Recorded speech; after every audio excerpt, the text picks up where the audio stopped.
vous montrez que l'expérience de la méditation que vous avez décrite, elle éclaire tout ce que vous aviez dit plus haut.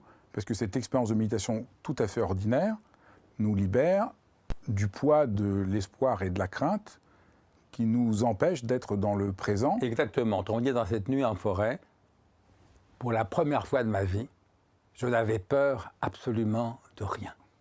Pour un anxieux comme moi, c'est une expérience bouleversante.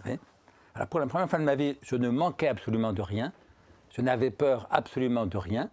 Autrement dit, je vivais dans l'éternité. C'est mon expérience du nirvana, sauf que ça a duré quelques secondes. Alors, autant je ne crois pas du tout qu'on puisse s'y installer, en tout cas moi, m'y installer définitivement, mais savoir qu'on peut le vivre. Autrement dit, encore dans cette nuit en forêt, à un moment, j'étais bouleversé, évidemment. Je n'avais jamais été heureux comme ça. C'est le plus beau souvenir de toute ma vie. Encore aujourd'hui, 70 ans, enfin, à 72 ans, donc peut-être 50 ans après cette expérience, ça reste mon plus beau souvenir. Et donc, bouleversé, à un moment, je me dis, mais c'est ce que Spinoza appelle l'éternité.